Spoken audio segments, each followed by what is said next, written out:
Today, I'm Edwin Valles, your host for Be Not Afraid, a podcast brought to you by Faith Watch TV under the CBCP Media Office. In Be Not Afraid, we listen to stories of LGBT persons journeying through their Catholic faith. So in this particular episode, pinag-uusapan po natin ang isang LGBT person at ang kanyang devotion sa Poong Nazareno. So yung first part po natin, ang interview natin with Brother Marco, shinare niya sa atin yung kanyang personal experience with masculinity and how he found the Poong Nazareno as an example of true and good masculinity. And then, yun yung first part po. Yung second part po naman natin, shinare niya sa atin yung very first time na nag-attend siya ng January 9 festivities, no? So in the religious experience that he went through in 2011, no? So nagtapos po yung third part, yung second part po ng interview na doon sa experience of love, no? So yung na he was drawn to the love of Jesus Christ, yung the image of the Poong Nazareno, and yung experience na yun of being drawn to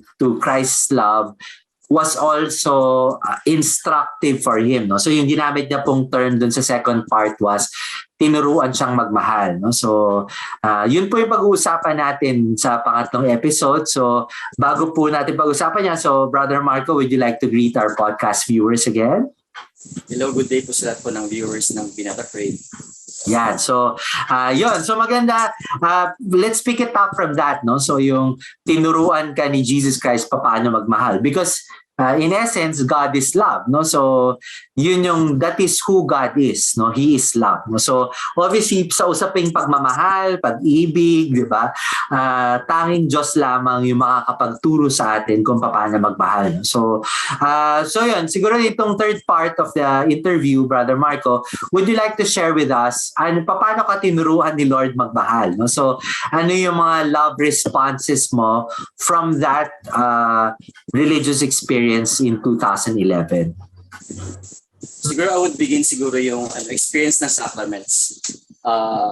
Kasi before yung nag-novena lang ako or it was just, di ba, yung parang lang, you just say prayers. But then, nung nagkaroon ako ng encounter with the Lord during that Nazareno feast, so parang napag-aralan ko and then I practiced yung experience ng sacraments, especially the sacrament of confession. Nung experience ko yung grace ni God and yung mercy ni Lord sa buhay ko. So, I would credit that to Quiapo again. So, way back 2012, February. So, I realized I have to really confess, and then I felt that my heart is really heavy that time. So, parang kasi yung first confession ko that time is during my first communion. So, nung nakapag-confess ako, sabi ko, Father, hindi ko alam kung paano mag-confess. Kasi it's been 16 years since my, Wow! So, yun, tinuruan ako ni Father, yun yung 10 Commandments, yun, ganun. So, but then, pagkatapos nun, parang sabi ko, kailangan ko, parang hindi ko yata lahat na-confess. So, umuwi ako ng bahay, and then bumalik ako sa Quiapo. Nag-examination of conscience ako. So, tingin ko, bond paper na parang back-to-back isang bond paper yata yung isinulat ko. So, I confessed again. So, parang yung heaviness ng heart ko, parang nawala yung dinadala kong yung mga sins. Hindi lang naman yung mga, mga sexual sin, but all of the sins that I had, parang carrying through all of my life. That is parang a cross din for me, di ba? Parang image ng cross din. But then, during the experience of that sacrament of confession, parang God renewed my heart and parang mas naging light yung heart ko. So, yun yung training of love ni Lord, di ba? Parang train niya tayo, di ba? How to, kasi hindi ka pa makapagmahal kung marami kang baggage sa heart mo, eh. Parang, you could not really experience God's love and you could really not give authentic and holy love to other people kung yung heart mo is really maraming baggage. So, yun yung nilift muna ni Lord sa akin. That's a powerful experience of the sacrament of confession. And since then, parang I've been being faithful to the sacraments. Kasi yung tingin ko as an LGBT person, we really need to feel God. Diba? Parang yung pagmamahal ng Diyos, kailangan nating madama sa buhay natin. So yung sacrament of confession, parang napadama ni Lord sa akin yung mercy niya. So in the words of Saint Teresa niya, parang loving mercy. Mercy kasi mahal ka ng Diyos. Parang ganun yung ganun yung experience ko. And then hindi man ako naging na-invite as iho ni Nazareno, pero siguro it's an answer to my prayer dun sa Quiapo din sa Lord, please teach me how to serve you, because yun nga, yung nag-overflow na yung pagmamahal ng Diyos sa buhay ko. And then I was called to serve sa St. John Bosco Parish sa Makati as Legion of Mary.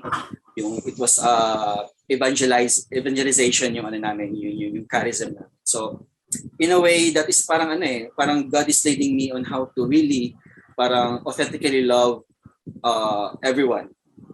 Kasi as an SSA person, hindi tayo nag-isa. So hindi desire ng Diyos na maging miserable tayo at mag-isa tayo sa buhay. But He really sends other people to accompany us in our journey. So nandiyan yung Legion of Mary. And then come 2016, so nagkaroon ulit ako ng crisis with my chastity. So nagkaroon ng yun nga, parang nag-fall ako into pornography and masturbation again. So although hindi na ako na-engage into sexual relationship with others, but then parang nagkaroon ako ng lapses with my chastity. So after 3 years of practicing chastity, so nag-lapse ako. And then I pray to the Lord na, Lord, please hanapan mo ako ng group na tutulong sa akin to live a chaste life. So yun, so napunta sa Courage. It was actually a feast, parang the eve of Father's Day nung first attend ko ng na introduction seminar. So naranasan ko yung pagmamahal ng Diyos bilang ama sa buhay ko. So yun, so maraming from that experience with the Courage, so with the help of Courage na mas naging deep yung healing ko sa buhay ko, especially with my wounds with my parents, father and mother ko. Yung sexual abuse na nangyari sa buhay ko, I have to deal with that after 32 years.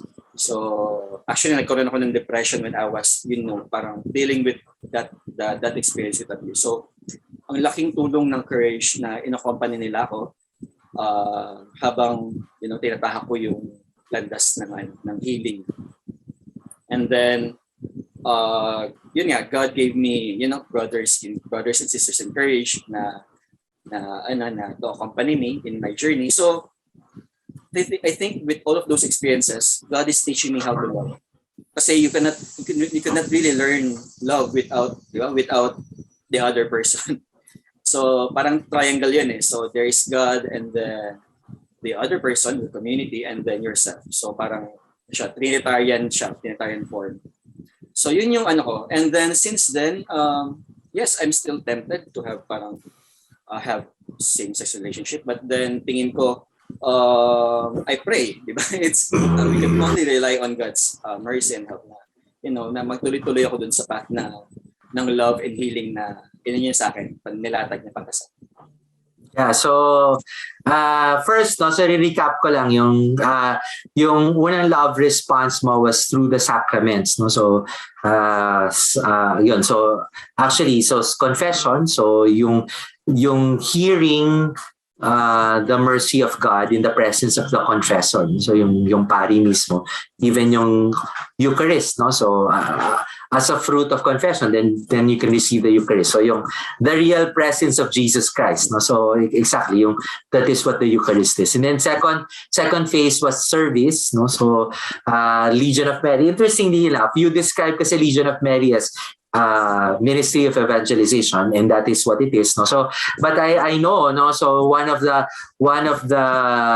evangelization work that you do is to bring people to the sacraments, no? So yung mga nagko-cohabitate pag ipapakasal, di ba? Or yung mga hindi ba napibinyagan, no? So maganda yan, di ba? So yung love response mo was through the sacraments, and then yung mission mo was actually sacramental also in nature, no? So again, sacraments is about yung physicality, no? So yung hindi siya carnal pero sacramental, no? So yun yung siguro yun yung difference when it comes to the presence that that Christ offers. No? So, and then third, will be yung Courage Community. So in 2016, no? So na-mention mo yun, it was the into seminar that you attended was a day before Father's Day. No? So, and siguro yung Courage Apostolate is a priestly apostolate. So yung presence kasi ng mga pare who are accompanying LGBT persons like both of us. No? So it's really the real presence of God as a father. No? So lagi silang gumagabay sa atin. And then also yung brothers and sisters. No? So may mention ka rin lang na kasi parang you kept on mentioning chastity. No? So kahit dun sa second episode, then you define yung chastity kasi is a virtue that allows you to use the sexual faculty within the sanctity of marriage between one man and woman. So that's how you shared it. No? So kaya nga from that perspective, yung masturbation or pornography is actually the use of sexual faculty, yours or others, no? So outside the sanctity of marriage, no? So siguro parang just to enlighten lang yung mga viewers natin on what exactly you meant when you said the word chastity, no? So it's respecting and honoring God in His design for the sexual faculty to be used within the sanctity of marriage between one man and one woman. So yun. So sa tingin mo, doon sa mga pagturo sa iyo ni God on how to love, parang how do you think that how God is showing you and teaching you how to love is actually helpful for you in terms of loving others as an LGBT person? No? So siguro yung mag-specify tayo dun sa so because you're same-sex attracted, for example, no? So I mean both you and I, no? Pero yung based on your personal experience, yung journey mo with God teaching you how to love, how is your love as an LGBT person towards others becoming more and more Christ-like? So that way, yeah. So, very appropriate din yung image ng Nazarenos. Sa aspect na yan. Kasi nga, di ba, we're fallen human beings. Napakahirap magmahal when you're, di ba, broken din yung ibang people. Hindi lang naman tayo, SSA, na may mga dinadala sa buhay. So, marami ding tao na may mga kanya-kanyang, let's say, pinagdaanan sa buhay. So, yung image ng Nazareno is kind of, yung nga sinasabi ko kanina na it's a journeying and it's accompanying image. So habang nag-journey ako, so meron akong kasama sa journey ko, either sa community, sa region, or sa courage, gano'n. So on how to love, hindi naman good feelings. There are times that you really have to bear the others, faults and mistakes. So paano mo ba ipa-practice yung pagmamahal na ganun? So, 'di ba? So you have to bear the other person's process in life. Especially dito sa ministry natin sa Courage Apostolate. So may mga hindi ka makasundo, may mga, 'di ba, iba-iba yung pinagdaanan, iba-iba yung mga hanash sa buhay. It's very easy to burst out, 'di ba? Parang it's really easily to, 'di ba, to cancel other people. Pero with the image of the Nazareno, with the image of Christ carrying the cross, mas yung the truest sense of loving is there in the cross. Yun yung truest sense. It's a self-sacrificial love. Mahirap yun. So we have to journey through that. Magkakamali tayo na, di ba, minsan babagsak tayo. Babagsak tayo. We just have to get up like Jesus Christ, di ba? So yun yung pagmamahal. So tingin ko yun yung pinaka-pinakal ng what yung teaching ni Lord sa akin na how to truly love the other people is through the cross. So medyo malayo na yun sa napakalayo na yun sa romantic pursuits ko dati. So tingin ko kung nakita ko yung sarili ko after so many years, 'di ba? With my old self, masyashock ako, bakit mo ginagawa yun? Parang kailangan very romantic. But then yun yung kaya nga bumaba si Jesus Christ sa buhay natin to really show us the way on how to love. And we cannot really authentically love without the cross. Yeah, so nako, yung image of the cross, I mean, yung insights that you shared about the image of the cross, yung gamit yung imahe ni Pong Nazareno. No? So, very interesting na kasi na ang ang nabanggit mo about the cross is bearing the cross of others, no? So I suppose yung personal experience mo, for example, with an emotionally distant father, or yung binubuli ka, or yung sexual abuse, it's bearing the cross, yung burden na yon, no? So, or parang you also mentioned it in the context of ministry, no? So yun na nga, yung kumbaga, yung service mo sa simbahan is not just about you, no? So, you also have to bear the crosses of others, no? So, that's a second aspect, no? Pero yung sa CDF kasi, yung Congregation for the Doctrine of the Faith, in the 1986 document, ganun din yung pagka-articulate nila when it comes to yung same-sex attraction or yung homosexual attraction, no? So, nung tinanong, so what are we to do, no? So anong gagawin ng mga LGBT persons who have this same-sex attraction, no? So and they consider it as a burden, no? So ang sinabi ng CDF was we have to unite the suffering with the suffering of Jesus Christ on the cross, no? So hindi siya small letter C, no? So it's a capital letter C, cross, no? So this is the cross of Christ.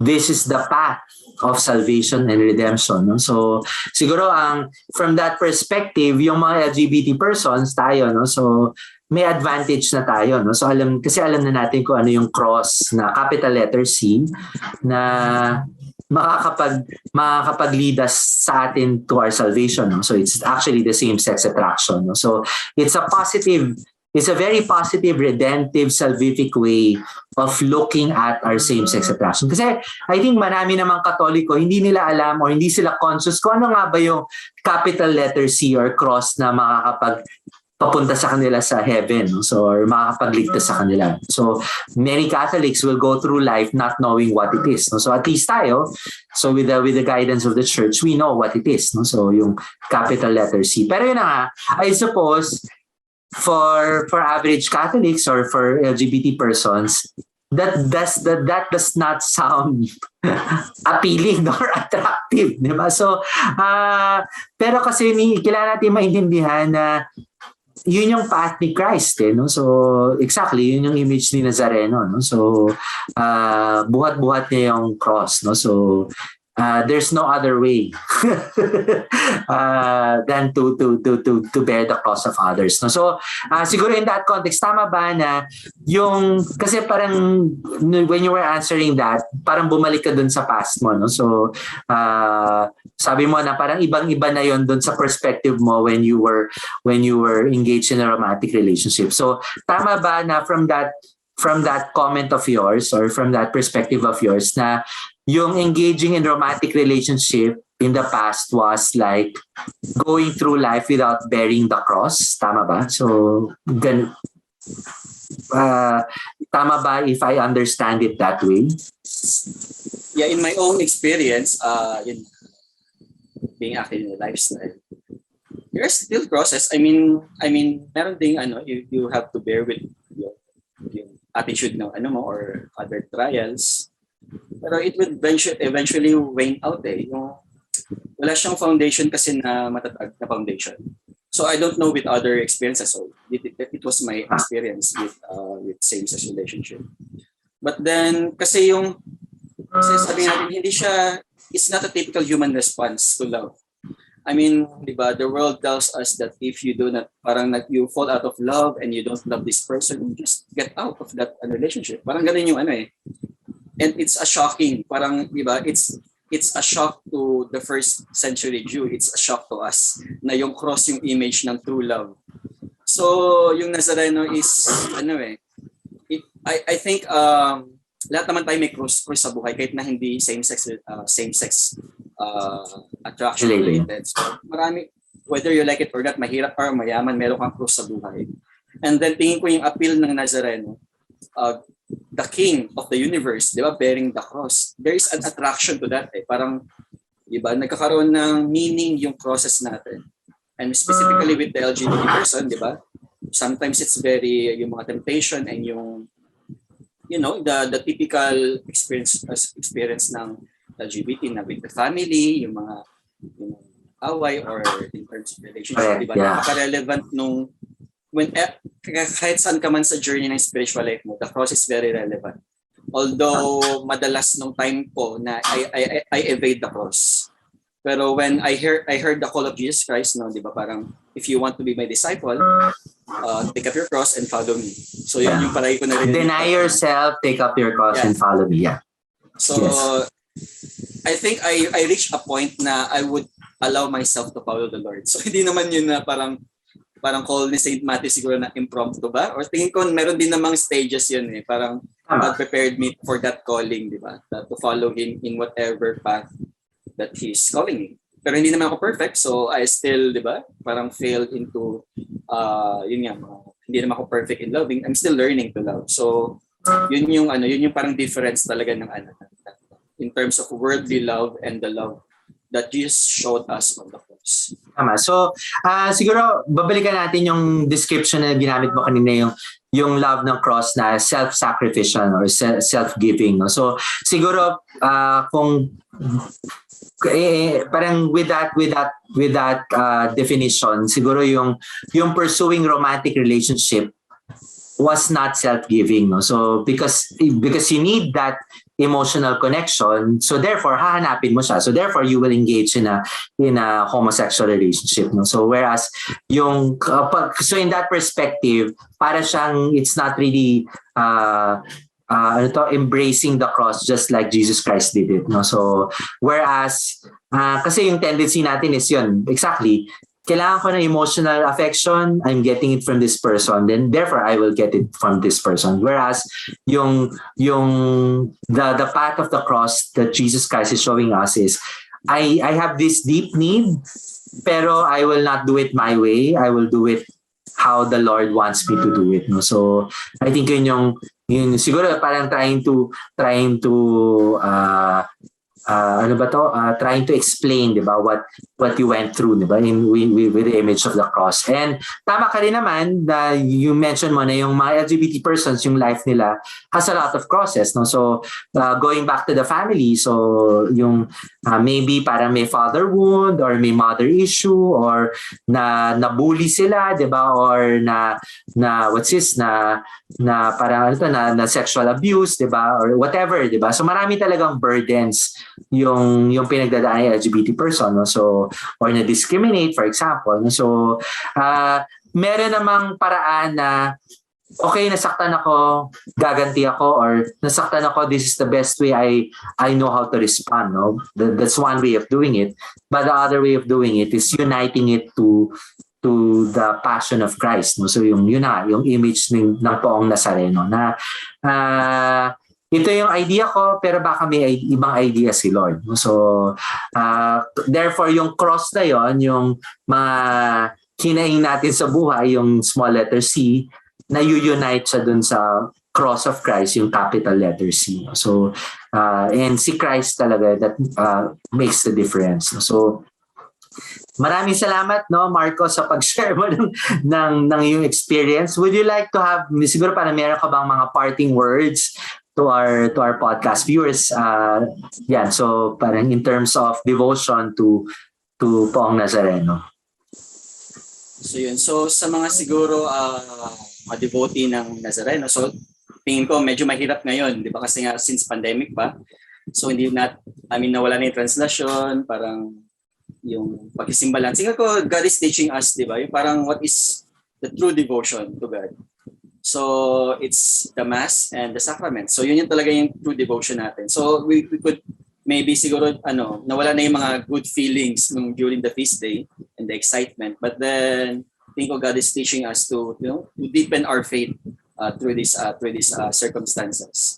And yung mga hindi pa nagde-devote sa Nazareno, yung mga critics, maybe you could try out the devotion. So kasi sa media kasi medyo minsan negative lang din yung pero it's a true parang devotion to siya in a sense na kailangan mo talaga siyang parang i-practice and then, go through the devotion and the sacraments para talaga ma-experience mo yung presence ni God sa life. And sa mga LGBT persons or SSA persons na kagaya ko, so hindi kayo nag-iisa. So kahit anumang pinagdadaanan nyo sa buhay, anumang stage ng life, anong pagkakamali nyo, si Jesus nandun pa rin sa buhay nyo. At you just have to open your heart to Him. Lumapit ka sa Kanya. Kung hindi kayo lumapit, si Jesus mismo lalapit sa buhay nyo. So yun lang po. Maraming salamat po sa pag-invite sa akin dito sa Be Not Afraid. Maraming salamat, Brother Marco. No? So, very inspiring yung final message niya. No? So, hopefully, tayong lahat maging deboto ng Nazareno. I just would like to share, no? So, itong Be Not Afraid, yung very first episode ng Be Not Afraid was recorded on January 9, 2021. Actually, feast day ng Nazareno talaga. So I suppose I owe it to the Poong Nazareno to have this special episode about the devotion to the Nazareno. I personally do not have as much devotion as Marco, pero ako po ay devotee ng Sacred Heart of Jesus. No? So basically, it's the same Christ. So in a very deep devotee of Sacred Heart of Jesus. So yun po. So bilang pagtatapos, I hope na inspire po kayo sa experience ni Marco at ang kanyang deep encounter with Jesus Christ, the Nazarene. No? So anuman pong krus ang dinadala nyo, 'di ba? Including me, no? So tingnan lang po natin yung imahe ng Poong Nazareno. So, makikita natin na si Poong Nazareno, kahit bumagsak na siya, pilit nang binubuhat ang krus at pilit nang tumatayo. No? So, at siguro sana pagnilayan natin yung image na yun ni Poong Nazareno, and hopefully that will inspire us to rise again, 'di ba? To get back up again and to courageously lift up our crosses. No? So siguro ang isa pong makakapag-inspire sa atin is siguro namnamin po natin ang binubulong sa atin ni Kristo. No? So na sa kahit anumang krus ang dinadala natin, nandun siya telling us, "It is I, do not be afraid." Thank you very much.